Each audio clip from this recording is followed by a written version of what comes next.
Je suis membre du comité national de pilotage de l'acte 3 de la décentralisation. Aujourd'hui, c'est vrai, le ministre a préconisé l'évaluation. C'est une bonne chose. Mais ce que je crois, je suis personnellement persuadé que pour que les choses marchent aujourd'hui avec l'acte 3 de la décentralisation, il faut une réforme de la réforme. C'est quoi une réforme de la réforme? Et le ministre n'est pas d'accord.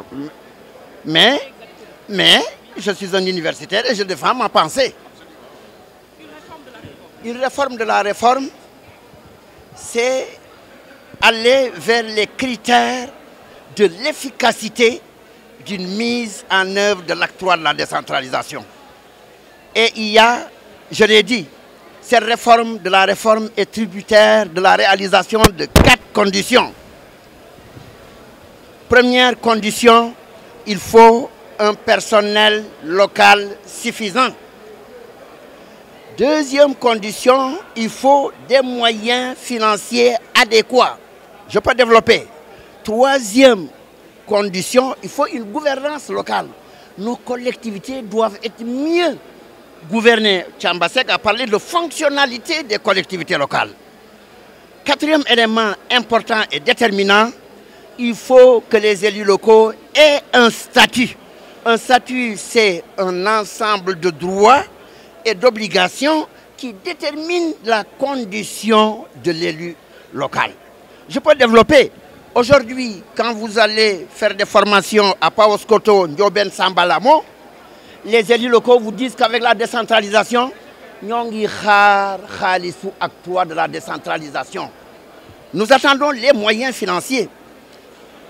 Une réforme doit être accompagnée. L'accompagnement est un accompagnement humain et l'accompagnement est un accompagnement financier. C'est ça la réforme de la réforme.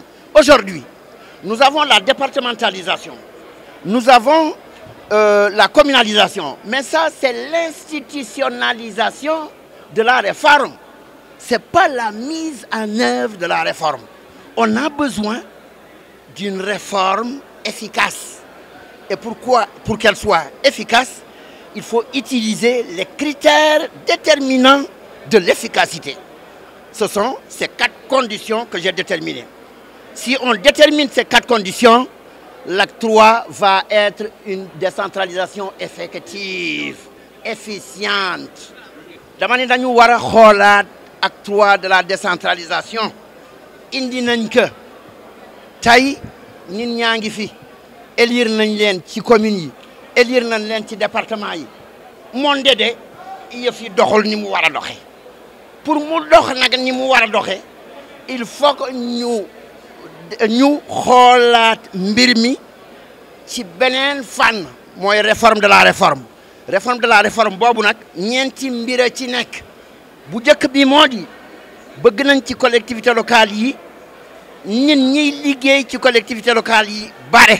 Bind naa sax benn livre sur la fonction publique et l'acte 3 bëgg nañ également xaalis bi yokku bëgg nañ également ñuy gën a defar ak ñuy gën a defar collectivité locale yi ñuy gën a doxal collectivité locale yi xoolal président de la république dafa ni dama bëgg ay gox yuy dund bëgg ay gox yuy wujjante bu sell bëgg ay gox yuy baax doxal ba faaw des territoires viables, des territoires compétitifs, des territoires porteurs de développement.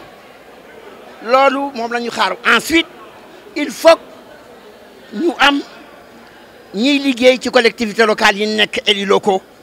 Il faut ñu wutal leen un statut. Il faut ñu xam nan la ñoo demee nan la ñoo doxee.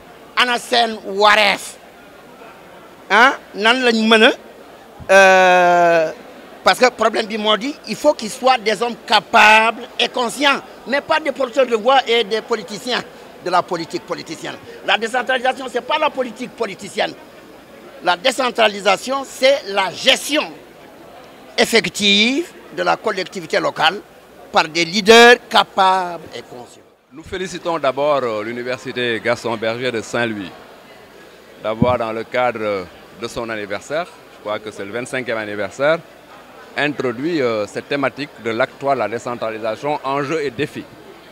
Cela montre que l'université a compris qu'il doit y avoir, j'allais dire, un lien entre l'enseignement, la réflexion, la recherche et le développement.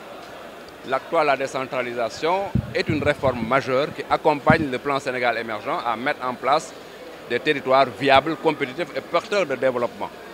À ce niveau, l'université, en marge de la réforme que nous sommes en train, bien entendu, de dérouler, la réforme de la décentralisation, appelée Acte 3, est en train véritablement de nous aider à identifier des zones d'amélioration. Et ça me paraît extrêmement important.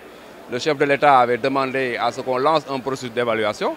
Ce processus est lancé et ce processus, effectivement, aboutit à l'identification d'éléments, effectivement, à améliorer. L'université a compris que cette réflexion universitaire-là est un élément extrêmement important sur lequel nous pouvons nous appuyer pour avoir plus d'éclairage pour l'avenir. Parce que la décentralisation est un chantier qui ne sera jamais achevé. C'est en perpétuelle construction et nous nous réjouissons de voir que l'université prend en charge la mission. Il s'agit d'un colloque. Il s'agit d'une réflexion globale. À la limite, l'utilisation peut être à deux niveaux.